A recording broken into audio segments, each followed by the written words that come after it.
TVC, a TV do Correio da Manhã.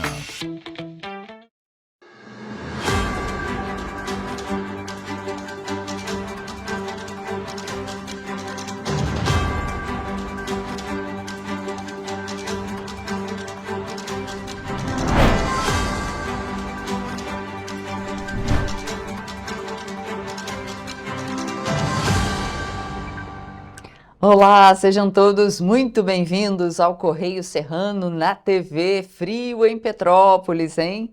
Lembrando que você pode mandar para a gente sua sugestão de reportagem, sua reclamação, sua denúncia para os nossos canais que já aparecem aí na sua tela, tvccorreiodamanhã@gmail.com, e tem nosso WhatsApp, a maneira mais rápida e mais fácil de você entrar em contato conosco, DDD 24 99248 3167.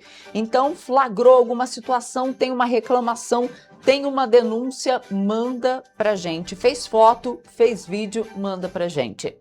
E hoje, Petrópolis, o dia amanheceu bonito, faz frio, afinal de contas a gente tá no inverno. Olha só que paisagem da natureza, que coisa mais linda. Mas olha só, muito vento, tá? Bastante vento na cidade de Petrópolis, e toda vez que vem vento eu já me pergunto, não, será que vai mudar novamente o tempo? Vai ficar chuvoso? Vai ficar nublado? A gente vai ver logo mais na nossa previsão. Vamos então às notícias desta quinta-feira, dia 16 de julho. Unicef aponta que 13,5 milhões de crianças não recebem vacina no primeiro ano de vida. Você vai ver também que MEI garante aposentadoria e outros benefícios do INSS. E mais, Petrópolis registra 3,6 graus e alcança a menor temperatura do ano. Esses e muitos outros destaques você confere agora no Correio Serrano na TV.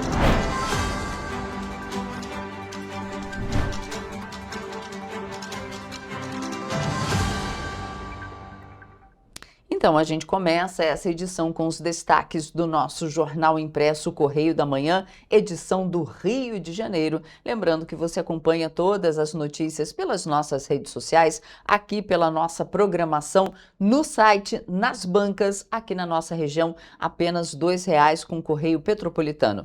Vamos então aos destaques da nossa primeira página da edição do Rio de Janeiro. Na linha vermelha, por lá, pesquisa da Genial Quest tem distorção pró-Lula na região Centro-Oeste-Norte. Destaque da página 5 da coluna Magna Vita. Michele Bolsonaro mantém sua candidatura ao Senado. Decisão da ex-primeira-dama atende a projeto político de Jair Bolsonaro para 2026. Está destacado essas e outras notícias na nossa página 4, assinado pelo Paulo Capelli. Dino apura se Mota deu aval a Cunha e Valdemar. Ministro do STF desconfia que Valdemar Costa Neto e Eduardo Cunha estavam autorizados pelo presidente da Câmara a redistribuir emendas parlamentares. Pois é, a lupa das emendas, né? E está na página 6, assinado por Thales Faria. Temos mais ainda, Caixa e BNDES analisam dívidas da Eletronuclear. E aqui no nosso texto legenda, a sucessora de Flávio Dino no Senado é campeã de emendas, né? Que coisa, a senadora do Maranhão, Ana Paula Lobato, que era suplente de Flávio Dino e assumiu a cadeira com a ida do titular para o STF, é uma forte utilizadora das transferências especiais, tendo indicado cerca de 50 milhões de reais, somando os orçamentos recentes. Suas verbas entraram no congelamento total das emendas PIX, determinado por Dino. Quem diria, hein? A senadora foca grande parte de seu orçamento em incrementos temporários de custeio para atenção primária e hospitalar. As prefeituras que receberam seus recursos tiveram o dinheiro retido preventivamente pela Justiça. Destaque do nosso Correio Bastidores na página 7. Mas agora a gente vai lá para o Petropolitano. Hoje está na página 13, porque lá fala que TJ do Rio mantém cobrança de IPTU de R$ 160 mil contra o Bradesco. O tribunal rejeita recurso e mantém execução fiscal da prefeitura contra o banco. Então, o Tribunal de Justiça do Estado do Rio negou o recurso do Banco Bradesco em relação à cobrança de crédito tributário do município de Petrópolis referente ao IPTU de 2005. É isso mesmo, 2005, o valor original da dívida é de R$ 168 mil. Com a decisão, a Prefeitura mantém o direito de dar continuidade aos atos de cobrança e a busca por bens e valores para quitar o débito. Gente, convenhamos, né? Para um banco, o que é R$ 160 mil? 168.380 reais e 55 centavos. Gente, para um banco isso não é nada. Se ainda fosse assim 168 milhões, né? Agora, não querer pagar 168 mil reais. Olha só, e a reportagem entrou em contato com o Banco Bradesco para saber se a instituição pretende recorrer da decisão ou efetuar o pagamento da dívida e aguarda um posicionamento. Aqui nas Petropolitanas, na nossa coluna, Serrac confirma dívida de 58 milhões de reais com fornecedores durante audiência. Então, eu vou ler um trechinho aqui, porque o Serrac, que administra o Hospital Alcides Carneiro, confirmou durante a audiência realizada na 4ª Vara Civil de Petrópolis que acumula aproximadamente 58 milhões de reais em dívidas com fornecedores. A informação foi apresentada pelo diretor financeiro da instituição, que também revelou um passivo consolidado de cerca de 437 milhões. Segundo ele, o custo mensal da operação gira em torno de 22 milhões de reais, enquanto os repasses recebidos ficam em média entre 15 milhões e 16 milhões e meio. Pois é. Ó, vou falar para vocês o seguinte, o Serrac não é de hoje que acumula dívidas e dívidas. E ainda durante a audiência, o diretor afirmou que assumiu o cargo há cerca de 30 dias e que ainda realiza um levantamento detalhado da situação financeira do Serrac. De acordo com ele, a diferença entre os valores faturados e efetivamente recebidos pelo hospital alcança aproximadamente 187 milhões de reais, conforme os registros contábeis atualizados até o dia 30 de junho. Pois é, como eu falei para vocês, o que acontece?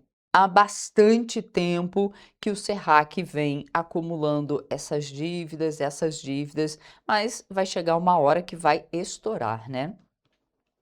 Vamos agora para a nossa página 23, ver o que é destaque por lá no Serrano, porque fala o seguinte, que o Hospital Santa Teresa registra queda dos atendimentos por acidentes de trânsito em junho. A gente já trouxe uma reportagem em vídeo sobre isso e a gente tem ali no Correio Serrano, Teresópolis, divulga calendário de entrega do cartão do novo uniforme escolar.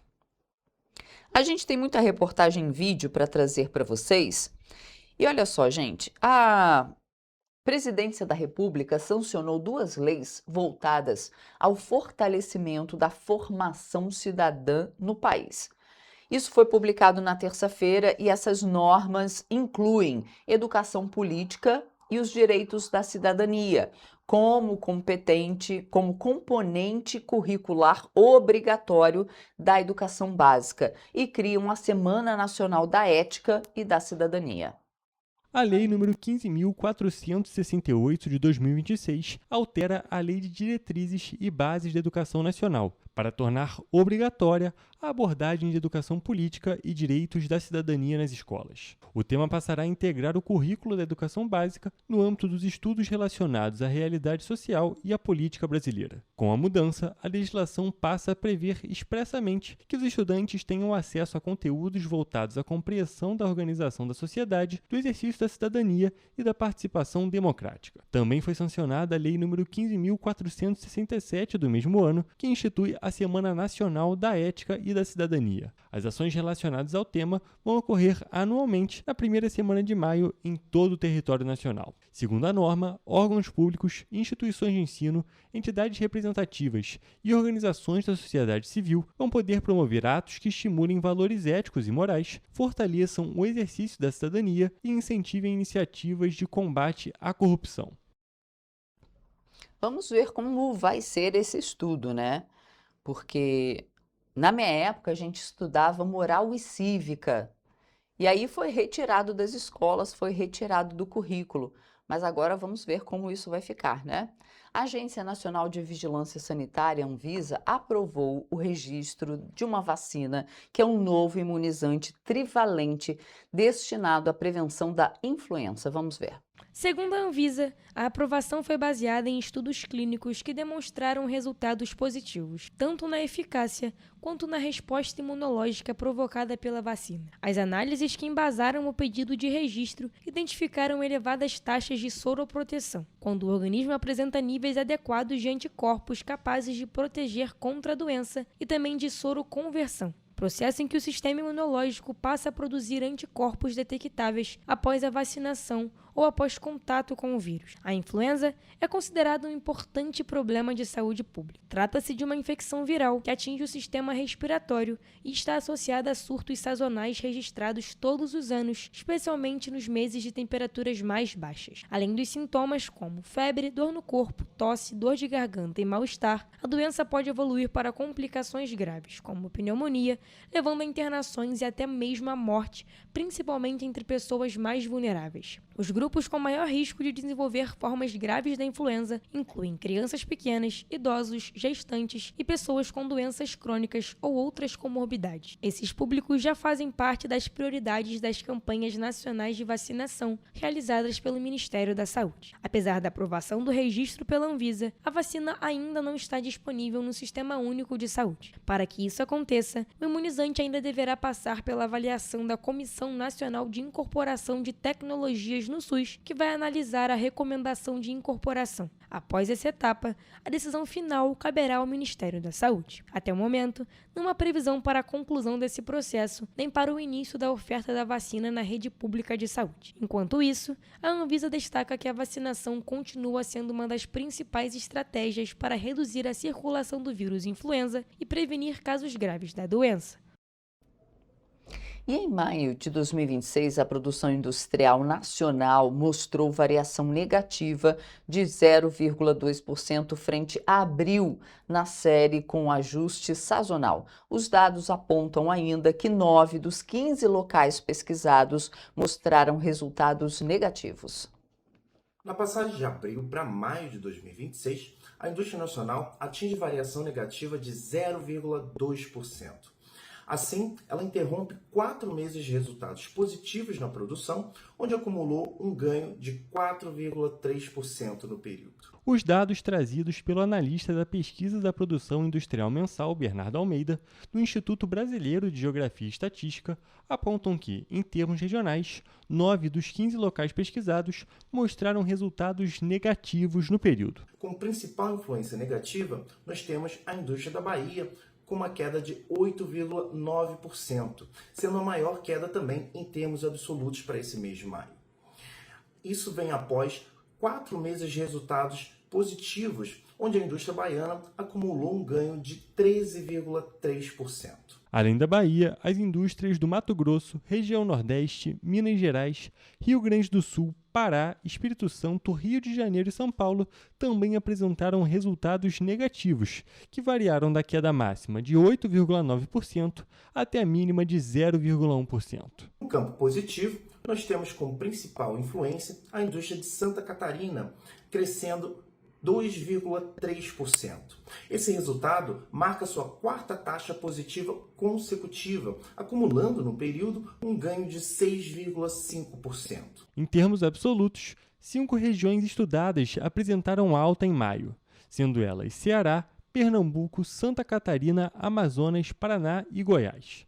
Ainda na série com ajuste sazonal, a evolução geral do índice de média móvel trimestral para o total da indústria brasileira mostrou variação positiva de 0,3% no trimestre encerrado em maio de 2026, na comparação com o nível do mês anterior, e permaneceu com trajetória ascendente iniciada em dezembro de 2026. Olha só, gente, com a chegada do inverno, muita gente acaba bebendo menos água por causa da diminuição da sensação de sede.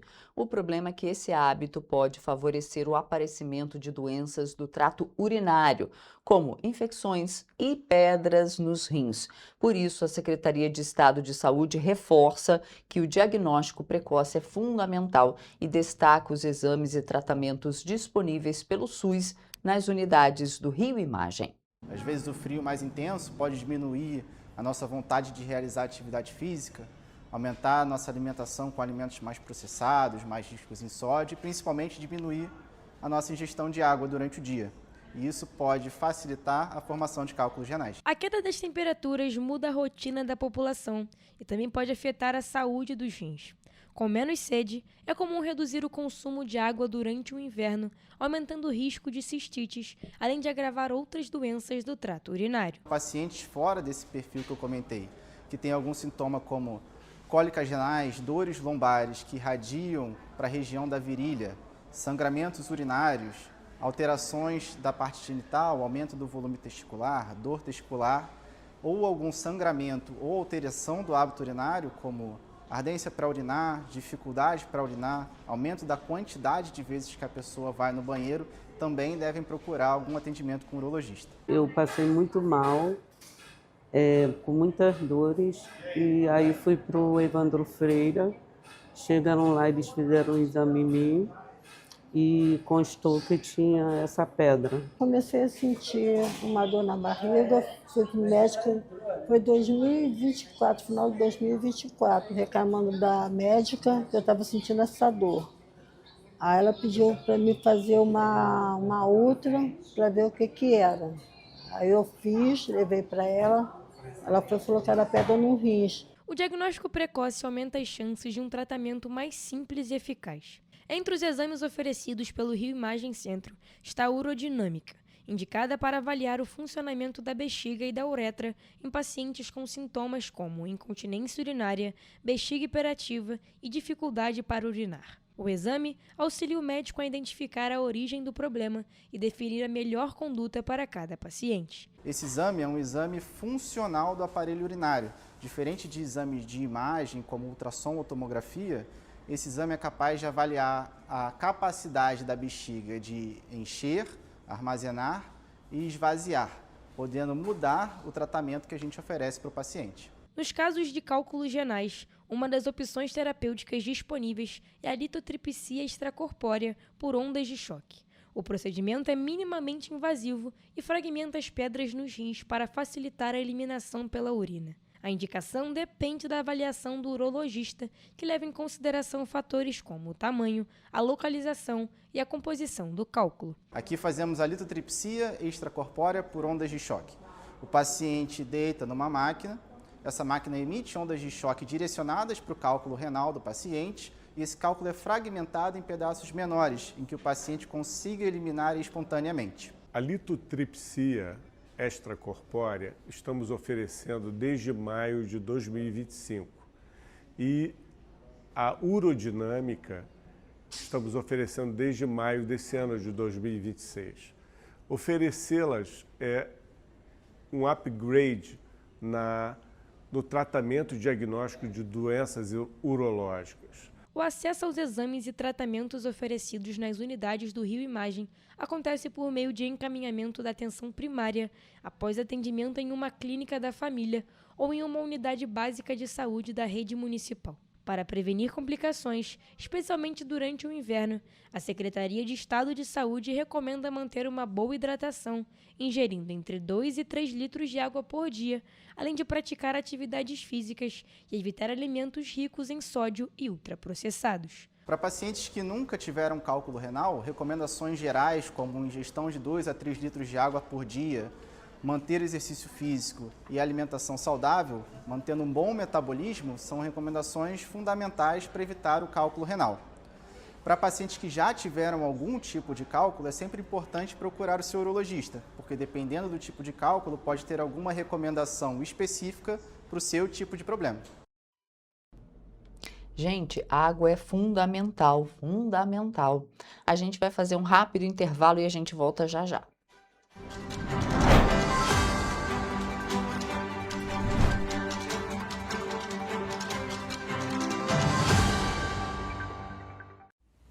Você já pensou sobre o que é ser petropolitano? Ser petropolitano é viver a história e viver na história. É tratar Dom Pedro II e a Princesa Isabel como vizinhos. Ter uma natureza incomparável e ter um ar serrano que os turistas adoram. É também, às vezes, ter todas as estações do ano em um só dia. Ser petropolitano é se emocionar com os corais e marchar com as bandas marciais. É enfrentar o trânsito na subida da serra e reclamar do pedágio. É comemorar os gols e, às vezes, sofrer pelo serrano. Ser petropolitano é ser resiliente, ser solidário. Ser petropolitano é amar esta cidade imperial, na qual nascemos ou escolhemos para viver.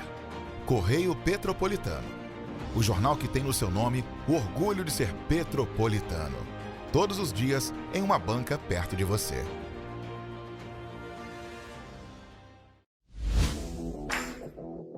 Para ter mais qualidade de vida, conte com a maior rede de academias de Petrópolis.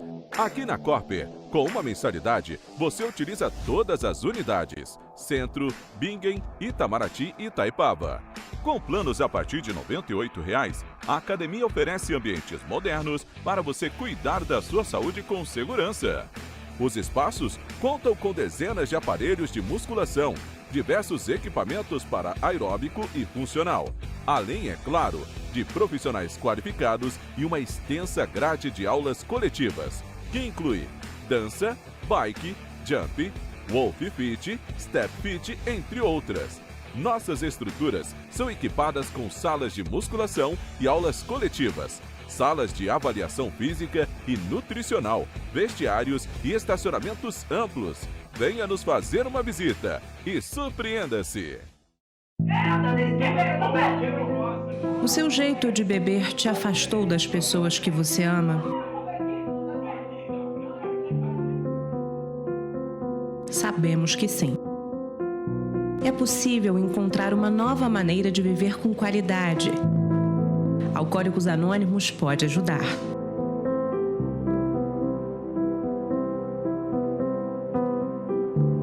Petrópolis, uma cidade histórica, que agora tem um novo ponto de conexão. O Correio Petropolitano se renovou e leva o que de mais importante acontece na cidade, de maneira mais ágil e acessível. Acesse as notícias de Petrópolis de maneira rápida e prática, onde quer que você esteja. Fique por dentro dos acontecimentos da cidade, da política, da cultura e muito mais. Correio Petropolitano. A informação de qualidade a um clique de distância. Acesse www.correiopetropolitano.com.br.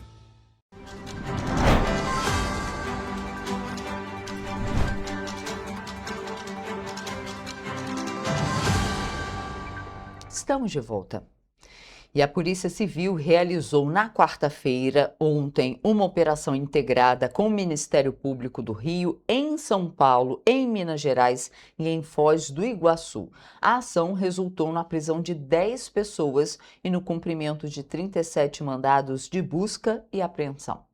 A Operação Hawala teve como principal objetivo combater uma rede de lavagem de dinheiro ligada ao tráfico de drogas que movimentou mais de 100 milhões de reais. As investigações identificaram uma possível conexão financeira internacional com o integrante da organização terrorista Al-Qaeda. As apurações também apontam que o grupo prestava serviços de lavagem de dinheiro para uma facção criminosa e ocultava recursos provenientes de outras facções. A operação é coordenada pela Delegacia de Defesa dos Serviços Delegados e pelo Grupo de Atuação Especial de Combate ao Crime Organizado, com o apoio de policiais do Departamento Geral de Polícia Especializada e da Coordenadoria de Recursos Especiais. As investigações tiveram início na comunidade de São Carlos, área de atuação de uma das facções, na região central da capital do Rio de Janeiro. Com o avanço das apurações, as equipes identificaram uma sofisticada estrutura financeira que atuava como uma espécie de prestadora de serviços responsável por lavar dinheiro para outras facções.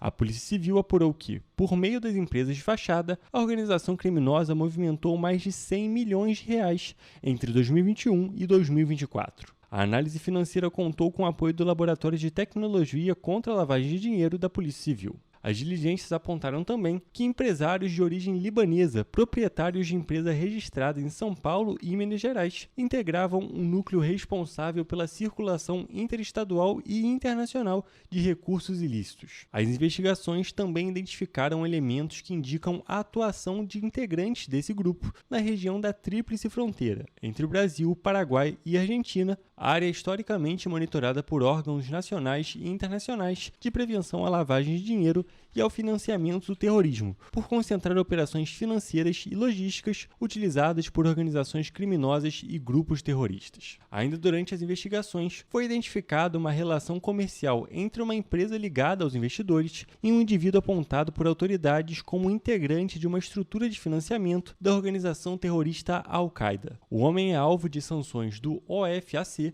órgão do Departamento do Tesouro dos Estados Unidos, responsável pela aplicação de sanções econômicas. As investigações reuniram informações financeiras, fiscais e cadastrais que permitiram identificar o caminho percorrido pelo dinheiro obtido com o crime. As apurações apontam que uma operadora financeira administrava empresas que movimentaram mais de 47 milhões durante o período investigado. Um contador também é investigado por, supostamente, dar aparências de legalidade às empresas usadas para lavar dinheiro e ocultar ilícitos. Segundo a Polícia Civil, ele já havia sido investigado anteriormente por suspeitas de fraudes envolvendo empresas.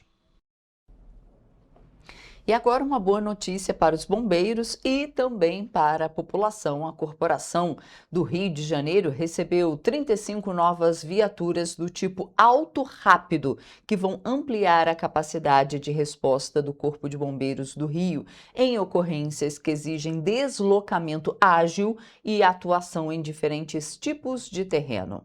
Os veículos contam com tração 4x4 e preparação para múltiplas missões, permitindo o emprego imediato em ações de combate a incêndios, salvamentos, operações de defesa civil e atendimentos em áreas de difícil acesso, o que amplia a cobertura de socorro em todo o estado do Rio. Projetadas para oferecer rapidez e versatilidade ao serviço diário, as novas viaturas são equipadas de fábrica com extintores portáteis, rádio de comunicação integrado ao sistema operacional da corporação, guincho e conjunto de iluminação e sinalização de alta performance. Os modelos também possuem preparação específica para receber o kit do tipo picape, destinado ao combate a incêndios florestais, garantindo um suporte adequado para o enfrentamento de focos de fogo em áreas de vegetação nativa. As especificações técnicas dos veículos permitem que as equipes atuem com maior mobilidade, tanto em centros urbanos densos, quanto em estradas vicinais e regiões de acesso restrito. Esse arranjo estrutural e tecnológico é direcionado para reduzir o tempo de deslocamento institucional e expandir a eficiência do atendimento em diferentes cenários operacionais, assegurando a continuidade e o aprimoramento dos serviços de proteção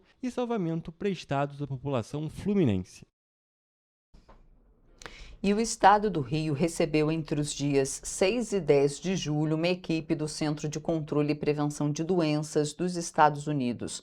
Durante 5 dias, especialistas internacionais avaliaram a capacidade do Estado de se preparar e responder a emergências em saúde pública, como epidemias, desastres naturais e outros eventos de grande impacto. Os técnicos do Escritório Regional e da Divisão de Operações de Emergência do Centro de Controle e Prevenção de Doenças dos Estados Unidos trabalharam em conjunto com profissionais do Centro de Inteligência em Saúde da Secretaria de Estado de Saúde e representantes do Ministério da Saúde. Durante a missão, as equipes também visitaram a Defesa Civil Estadual para conhecer a integração entre os órgãos responsáveis pela preparação e resposta a situações de emergência. O objetivo dessa visita é identificar como a Secretaria se organiza para responder às emergências em saúde pública. Ao longo da visita, os especialistas conheceram a estrutura da Secretaria de Estado de Saúde, incluindo os sistemas de monitoramento que funcionam 24 horas por dia no Centro de Informações Estratégicas de Vigilância em Saúde, que integra o Centro de Inteligência em Saúde. A equipe também visitou a Central de Regulação do Serviço de Atendimento Móvel de Urgência, o SAMU, para entender como funciona a articulação da rede em situações críticas. Essa parceria ela é importante porque ela vem também trazer instrumentos que possam fortalecer o nosso processo de trabalho para a atuação nas emergências em saúde pública que, porventura, podemos enfrentar. Os profissionais da Secretaria apresentaram ainda a experiência do Estado no enfrentamento da pandemia da Covid-19 e das epidemias de dengue, destacando as estratégicas de vigilância, monitoramento e coordenação das ações de resposta. A avaliação faz parte do Programa de Gestão de Emergências em Saúde Pública, do CDC, que apoia países e governos no fortalecimento das estruturas de preparação para crises sanitárias. Vamos falar de trabalho porque o governo do estado está divulgando esta semana quase 3.000 oportunidades de emprego formal, estágio e jovem aprendiz no Rio de Janeiro, captadas pela Secretaria de Trabalho e Renda. Por meio do Cine, são oferecidas mais de 1.000 posições com carteira assinada, distribuídas pelas regiões Metropolitana, Serrana e Médio Paraíba. Para quem busca estágio ou uma chance como jovem aprendiz, há um total de quase 2.000 vagas. Vamos conferir. A região metropolitana reúne 824 vagas, com salários de até 2 mínimos de R$ 3.242. Há oportunidades para açougueiro, ajudante de padeiro, atendente de farmácia, atendente de lojas, auxiliar administrativo, auxiliar de cozinha, auxiliar de linha de produção, babá, bombeiro hidráulico, cozinheiro e eletricista.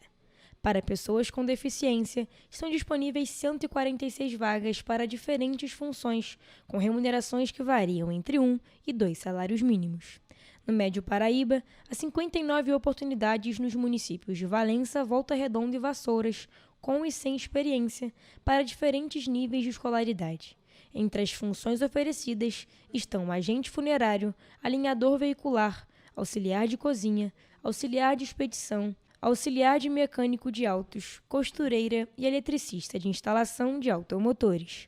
A remuneração oferecida é de até 2 salários mínimos. Já na região serrana, foram captadas 245 vagas na cidade de Teresópolis. Para a função de soldador, que tem 10 oportunidades disponíveis, os salários chegam a 3 mínimos. Também há vagas para açougueiro, ajudante de carga e descarga, ajudante de cozinha, analista de estoque, atendente de buffet, auxiliar administrativo, auxiliar de limpeza, auxiliar de linha de produção e auxiliar técnico eletrônico. De acordo com o Observatório do Trabalho, a maioria das vagas captadas é para o setor de serviços.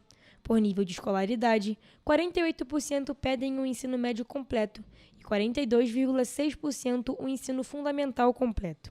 A maioria das vagas exige experiência. É importante lembrar de manter cadastro e currículos atualizados no Sistema Nacional de Emprego, que analisa o perfil do candidato e a vaga cadastrada pelo empregador. Para se inscrever ou atualizar o cadastro, é necessário ir a uma unidade do Cine com os documentos de identificação civil, carteira de trabalho, PIS, PASET, NIT, NIS e CPF. O endereço das unidades e os detalhes de todas as vagas oferecidas podem ser encontrados no painel interativo de vagas no site www.rj.gov.br/trabalho. Além disso, a Fundação Moody's oferece as 103 vagas de estágio para os níveis superior, médio e técnico. Para se candidatar, basta acessar www.moodys.org.br.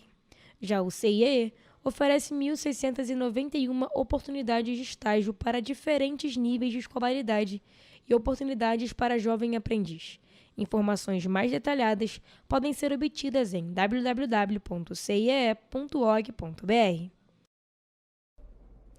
E o Unicef aponta que mais de 13 milhões de crianças não recebem vacina corretamente no primeiro ano de vida. Os dados coletados e divulgados na quarta-feira, ontem, ainda apontam que a cobertura vacinal completa para a primeira infância é uma realidade distante para 15% dos bebês em todo o mundo.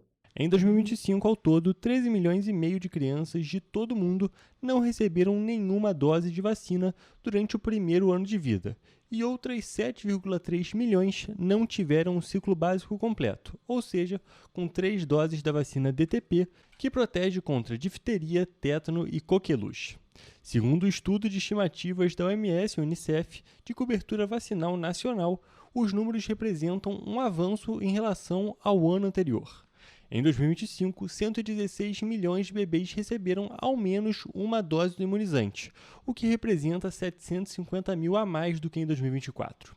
O Unicef, no entanto, alerta que a manutenção do índice de crianças aumenta o risco de surto de doenças e é considerado alto pelo fundo, estando em patamar próximo ao observado em 2009 e abaixo do período anterior à pandemia de Covid-19.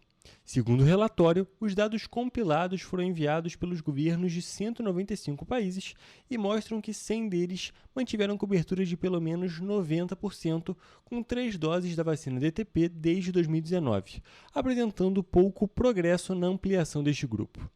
Entre os países que estavam abaixo deste patamar em 2019, 30 conseguiram melhorar as taxas ao longo dos últimos 6 anos, mas 65 países permaneceram estagnados ou retrocederam, incluindo 13 países frágeis, afetados por conflitos ou em situação de vulnerabilidade. O Brasil apresenta melhora da cobertura vacinal constante e da qualidade na integração dos dados públicos. Das principais vacinas, apenas o ciclo completo da tríplice, a DTP3, mantém índices baixos, com cobertura na faixa de 86%.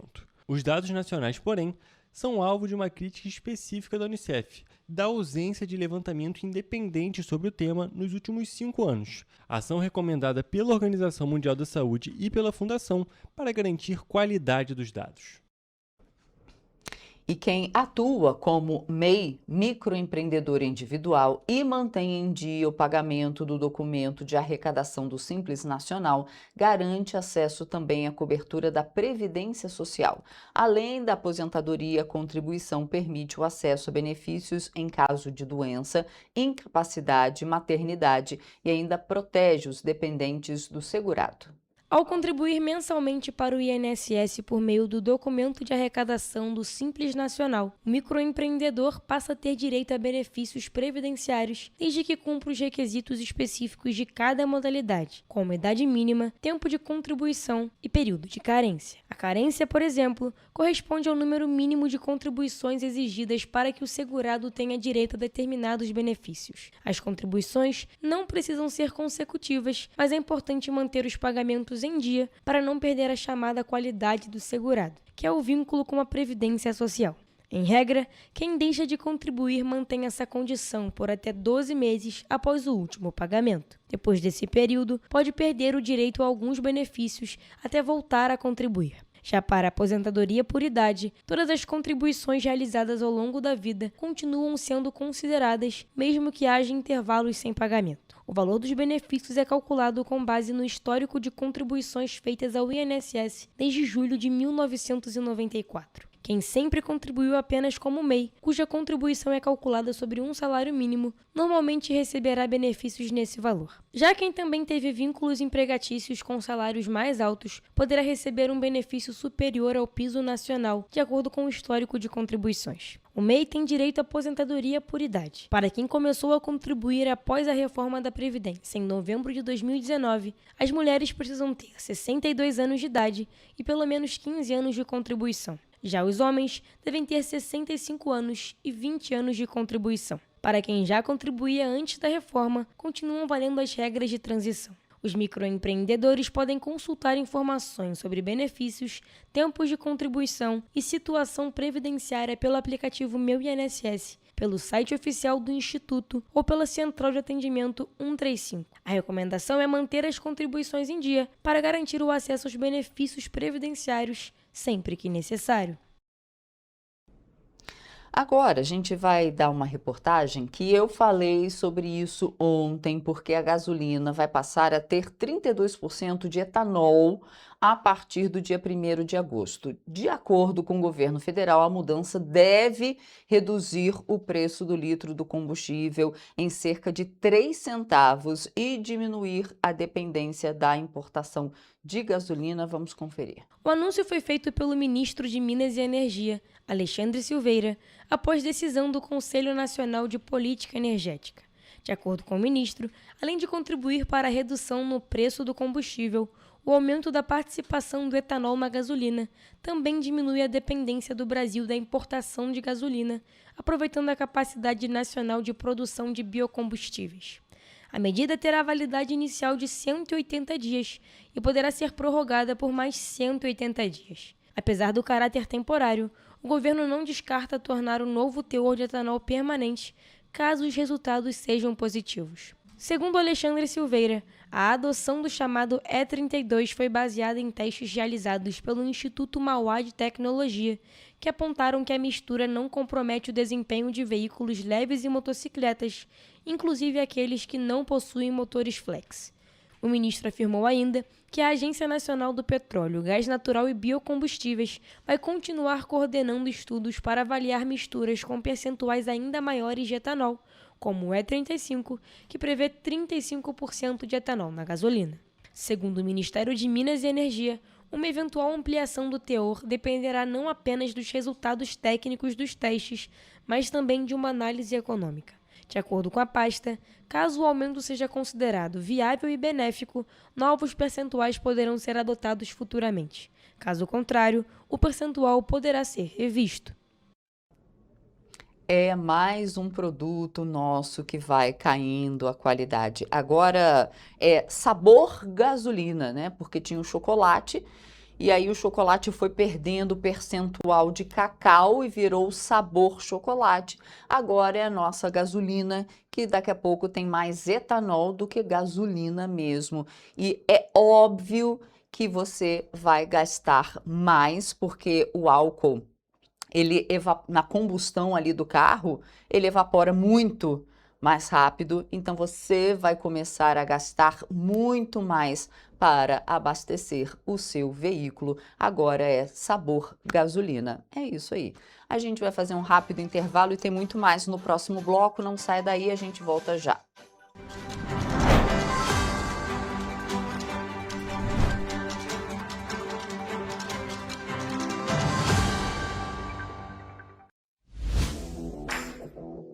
Para ter mais qualidade de vida, conte com a maior rede de academias de Petrópolis. Aqui na Corper, com uma mensalidade, você utiliza todas as unidades: Centro, Bingen, Itamaraty e Itaipava. Com planos a partir de R$ 98,00, a academia oferece ambientes modernos para você cuidar da sua saúde com segurança. Os espaços contam com dezenas de aparelhos de musculação, diversos equipamentos para aeróbico e funcional, além, é claro, de profissionais qualificados e uma extensa grade de aulas coletivas, que inclui dança, bike, jump, Wolf Fit, Step Fit, entre outras. Nossas estruturas são equipadas com salas de musculação e aulas coletivas, salas de avaliação física e nutricional, vestiários e estacionamentos amplos. Venha nos fazer uma visita e surpreenda-se!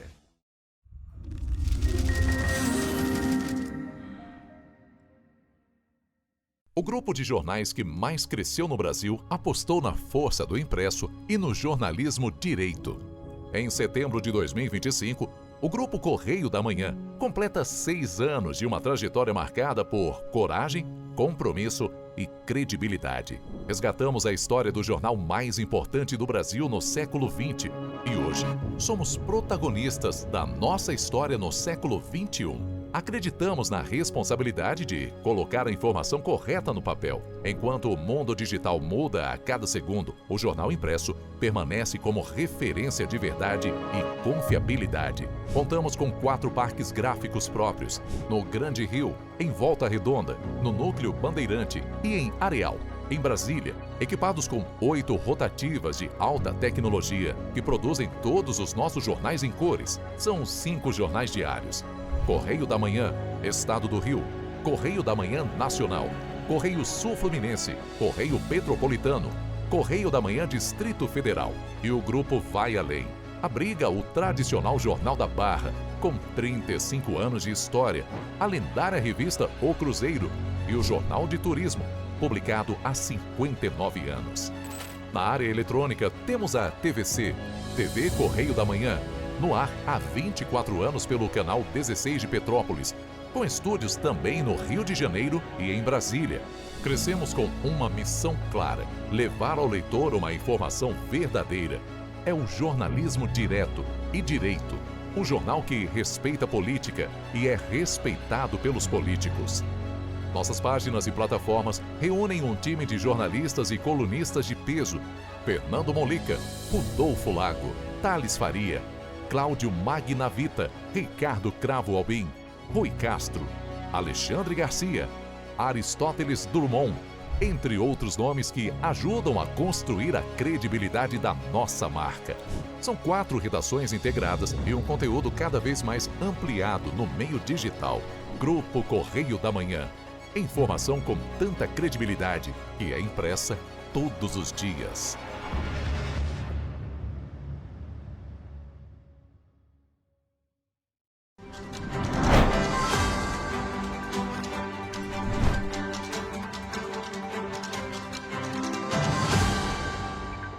Estamos de volta.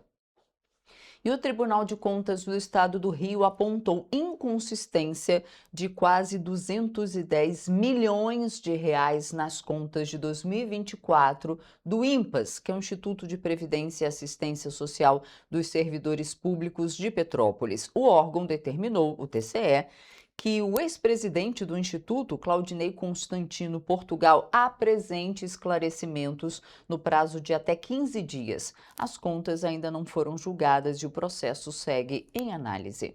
Segundo o TCE-RJ, a principal inconsistência é uma diferença de 209,4 milhões entre o balanço patrimonial do INPAS, que mostra a situação financeira do Instituto, e um estudo técnico que calcula quanto será necessário para pagar aposentadorias e pensões dos servidores no futuro. Enquanto o balanço registra uma obrigação de cerca de 40,9 milhões, o estudo aponta um passivo de 250,3 milhões. Para o tribunal, essa diferença compromete a identificação da real situação financeira do regime de previdência. Além dessa divergência, o tribunal também quer entender por que os repasses ao Fundo de Previdência diminuíram ao longo de 2024 e busca esclarecimentos sobre os quase 29 milhões de reais que, segundo estudos técnicos, deixaram de ser destinados ao regime. O tribunal reforça que as inconsistências apontadas ainda serão analisadas. Antes de qualquer decisão, os responsáveis terão oportunidade de apresentar documentos e justificativas. O atual presidente do INPAS também foi notificado e deverá encaminhar informações complementares para subsidiar o julgamento das contas de 2024. E agora vamos falar de mais oportunidades, porque as inscrições para as últimas vagas do curso gratuito de operador de computadores realizado pela Prefeitura de Petrópolis, em parceria com a Firjan Senai, continuam abertas. Então, para você, se você tem interesse, preste atenção, porque a capacitação é uma oportunidade para quem deseja ingressar ou se recolocar no mercado de trabalho. E quem traz todas as informações para a gente é o nosso repórter Gabriel Toledo, que está no estúdio, na nossa redação, e fala conosco agora. Bom dia, Toledo. Bom dia, Roberta. Bom dia para todo mundo que está nos assistindo. Então, ao todo, são 30 vagas gratuitas para candidatos com idade mínima de 16 anos e ensino fundamental completo. As aulas vão ter início no dia 3 de agosto e vão ser realizadas de segunda a sexta-feira, de 1 às 5 da tarde, no Espaço de Tecnologia e Inclusão Comunitária, localizado na Rua Bing, no número 520, em Petrópolis. O curso conta com 180 horas de carga horária e também com certificado da Firjan-Senai.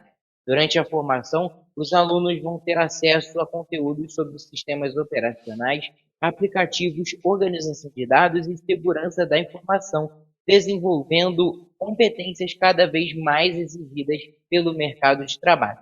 As inscrições seguem até o dia 17 de julho e podem ser feitas pelo site da Prefeitura de Petrópolis, em petrópolis.rj.gov.br. Volto com você, Roberto. Toledo, muito obrigada pelas suas informações, bom trabalho para você aí, então preste atenção, você que precisa de uma recolocação no trabalho, pois é, tá aí uma ótima oportunidade. Vamos continuar o nosso jornal porque o Banco de Sangue Santa Teresa promove até o próximo sábado, dia 18, a campanha Coração na Mão, Vida nas Veias. A iniciativa reforça a importância da doação de sangue e oferece um coração anti-estresse como forma de agradecer os voluntários. Vamos ver. A gente criou essa campanha agora, né, para dar um agrado, né, ao doador, porque o doador é uma pessoa muito importante pra gente, né, porque através dele a gente salva vidas. E aí a gente está com essa campanha que vai de hoje até sábado. Todos que forem realizar a doação essa semana ganham esse coraçãozinho aqui em forma de agradecimento. A campanha busca aumentar os estoques de sangue e conscientizar a população sobre a importância das doações, especialmente durante o período de férias e do inverno, quando os índices de acidentes aumentam e as doações costumam cair. Embora todos os tipos sanguíneos sejam essenciais, os estoques de O negativo e O positivo são os que mais preocupam nesse momento. Doar sangue é um gesto simples, mas que pode fazer a diferença para pacientes em cirurgias, tratamentos contra o câncer e atendimentos de emergência. Para ser um doador, é preciso estar saudável, pesar mais de 50 quilos e ter entre 18 e 69 anos. Adolescentes com idades entre 16 e 17 anos também podem doar, desde que tenham a autorização dos responsáveis. Para facilitar a participação, a instituição também oferece apoio no transporte dos doadores. Se a pessoa conseguir reunir um grupo de até 15 pessoas, uma van pode ser enviada até o local. Já para grupos de 2 a 4 pessoas, o Banco de Sangue disponibiliza um carro para o deslocamento. É muito importante que a doação seja nesse período, né, maior ainda, porque é um período de férias, né? Infelizmente, a gente está com muitos alunos que podem nos ajudar das faculdades de férias e também devido ao clima, né? Tá muito frio em Petrópolis e a gente está com a maioria dos doadores gripados. Isso faz com que a doação caia muito e, infelizmente, o número de pacientes está bem alto. O atendimento acontece diariamente, inclusive aos sábados, domingos e feriados. A expectativa é mobilizar novos doadores e reforçar a importância de manter os estoques abastecidos durante todo o ano, porque o verdadeiro valor não está no brinde, mas na vida que a sua doação pode transformar. Peço a todos que estejam nos assistindo para vir fazer uma doação. A doação é muito importante, salva vidas. A gente funciona todos os dias das 7 da manhã às 18 horas, na Rua Doutor Paulo Hervé, número 1130, no Bingen. E por falar em frio, gente, ele continua marcando presença na nossa região, na região serrana do Rio. Petrópolis registrou a menor temperatura do ano e outras cidades da Serra também amanheceram ontem com os termômetros em queda. O cenário reforça o inverno rigoroso que vem sendo registrado nos últimos dias. De acordo com o Instituto Nacional de Meteorologia, a estação meteorológica do Pico do Couto, no Rocio, registrou 3,6 graus na manhã de terça-feira. Esta foi a menor temperatura do ano em Petrópolis. Já na manhã desta quarta-feira, os termômetros marcaram 3,9 graus no mesmo local. O frio também foi sentido em outras cidades da região serrana. Em Teresópolis, a estação do Parque Nacional registrou 7,9 graus. Já em Nova Friburgo, na estação de Salinas, os termômetros marcaram 9,1 graus. Os dados reforçam a atuação de uma massa de ar frio sobre o estado do Rio de Janeiro. A previsão é de que o tempo permaneça estável nos próximos dias, com madrugadas geladas e tardes de sol. As áreas mais elevadas da Serra, como o Pico do Couto e o Pico da Caledônia, seguem disputando o posto de locais mais frios do estado do Rio de Janeiro. Aí, galera, dia 15 de julho, 5h56 da manhã, congelamento aqui, ó, no Pico do Caledônia. Esse brilho aí, ó, vou te mostrar agora as folhas aqui congeladas. Aí. A recomendação é redobrar os cuidados com a saúde durante esse período, manter o corpo aquecido, hidratar-se mesmo nos dias mais frios e dar atenção especial a crianças, idosos e pessoas em situação de vulnerabilidade, que são mais sensíveis às baixas temperaturas.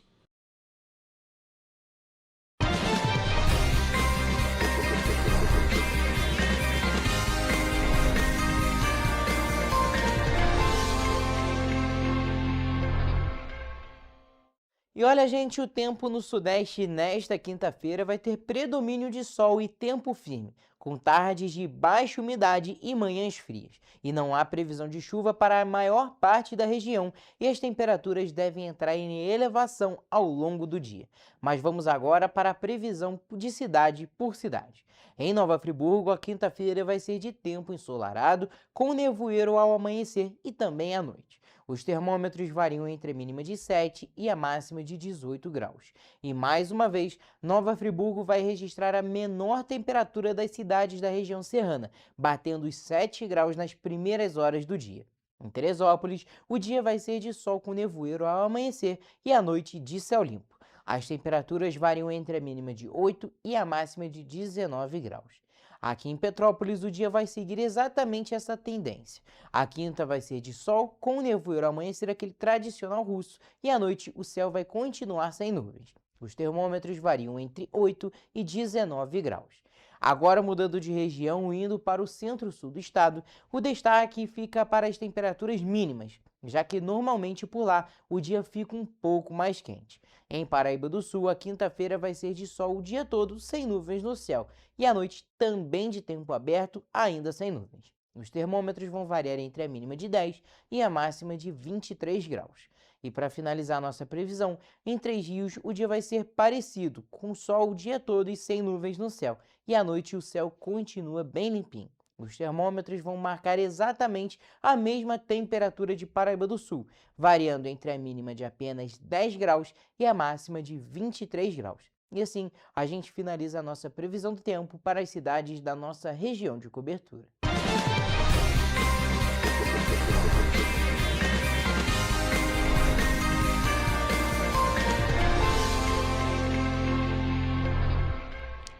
E a gente também vai ficando por aqui. Uma ótima quinta-feira. Amanhã estou de volta às 7h30 da manhã. Tchau, gente.